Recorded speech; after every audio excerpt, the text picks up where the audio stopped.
नमस्कार, मैं रघुनाथ प्रसाद आज चर्चा कर रहा हूँ हायर जुडिशियरी में समय समय पर जो आरोप लगते रहे उनकी। जब 14 मार्च 2025 को दिल्ली हाई कोर्ट के ऑनरेबल जस्टिस श्री यशवंत वर्मा, जिनका मूल जो हाई कोर्ट है वो इलाहाबाद है, उनके सरकारी आवासीय कैंपस में जो आउट हाउस है उसमें आग लगी और उसमें जो बाद में वीडियो आया है उससे लगता है कि उसमें बहुत बड़ी राशि जो जले नोट थे वो वहाँ पर मिले हैं।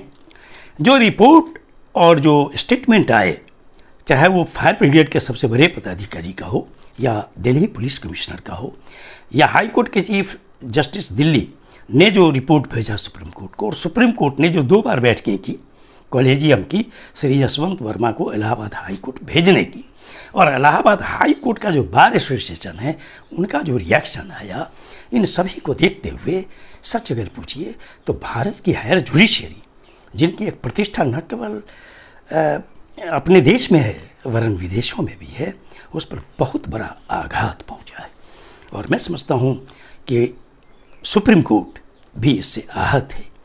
कि इस तरह का मामला आ गया है। ये तो जांच के बाद पता लगेगा, चूँकि ऑनरेबल सुप्रीम कोर्ट कॉलेजियम ने 3 सदस्यीय कमेटी बनाई है जो सीनियर जजेस हैं हाई कोर्ट्स के, एक तो हाई कोर्ट के चीफ जस्टिस भी हैं। तो अब आने वाले दिनों में क्या रिपोर्ट आता है उस पर आगे देखा जाएगा। लेकिन आज याद आ रहा है मद्रास हाई कोर्ट के पूर्व जस्टिस जो दलित थे हैं चिन्ना स्वामीनाथन कर्नल, ये बहुत ही चर्चा में आए थे जब 2017 में उन्होंने एक पत्र लिखा था माननीय प्रधानमंत्री जी को, और वर्किंग 20 जजों पर उन्होंने करप्शन के चार्जेस लगाए थे। बहुत हंगामा हुआ था, बहुत विवाद हुआ था। सरकार ने तो कुछ नहीं जाहिर किया, लेकिन ये बहुत चर्चा में आया और ये पहली घटना थी इस देश में जब किसी वर्किंग जज ने वर्किंग जजेस के अगेंस्ट में करप्शन का चार्ज लगा दिया। अंत में ये मामला ऑनरेबल सुप्रीम कोर्ट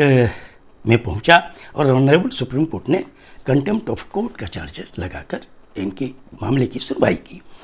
और कर्नल साहब ने माफ़ी मांगने से इनकार कर दिया। और ये भी एक पहली घटना थी कि हाई कोर्ट का कोई वर्किंग जज जेल भेजे गए, और ये चिंता का विषय था कि वो दलित जजों की संख्या बहुत कम है। उस वक्त कुछ ऐसे भी वर्ग थे जिन्होंने श्री कर्नल साहब के संबंध में बहुत ही निगेटिव वर्ड्स यूज़ किए, लेकिन 6 महीने के बाद वो जेल से आए। तो आज ये लगता है कि अब ऑनरेबल सुप्रीम कोर्ट को भी और केंद्र सरकार को भी एक व्यवस्था करनी चाहिए कि ताकि हमारी जुडिशियरी जैसे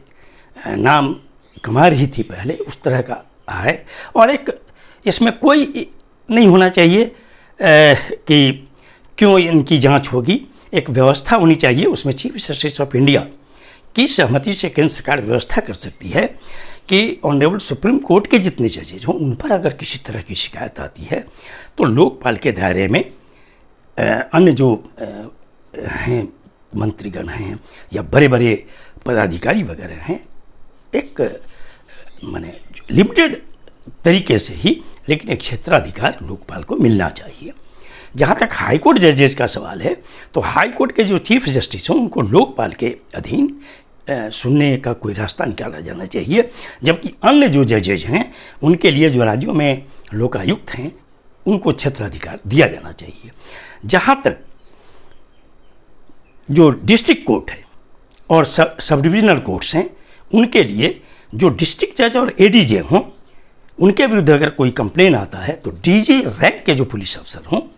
या उस तरह की जो एजेंसी हो जिनको हेड करते हों डीजी रैंक के अफसर, उनके द्वारा उनके संबंधित एडीजे या डीजे के विरुद्ध अगर कंप्लेन आता है तो जांच करने का दायरा मिलना चाहिए। उसी तरह एडीजे के नीचे के जितने जुडिशियल अफसर्स हैं उनके लिए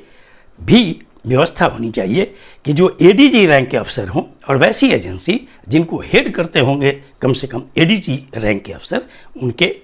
द्वारा जांच कराए जाने का की व्यवस्था होनी चाहिए। और ये व्यवस्था ऑनरेबल CJI की सहमति से केंद्र सरकार को करनी चाहिए, ताकि ये रहे कि जैसे भारत सरकार के केंद्र सरकार के कर्मी चाहे क्लास 1 हो या क्लास 4 हो, सभी स्टेट गवर्नमेंट्स के कर्मी जो क्लास 1 हो या क्लास 4 हो, क्लास 1, 2, 3, 4 हो, सबकी जांच का कोई ना कोई महकमा है। उसी तरह लोअर जुडिशियरी और हायर जुडिशियरी के लिए भी जांच की व्यवस्था होनी चाहिए, तब जाकर रास्ता निकलेगा। चूँकि अभी जो दिल्ली हाई कोर्ट के जस्टिस श्री यशवंत वर्मा साहब के सरकारी आवासीय कैंपस के आउट हाउस में जो घटना घटी है, उसके कारण निश्चित तौर पर जुडिशियरी पर एक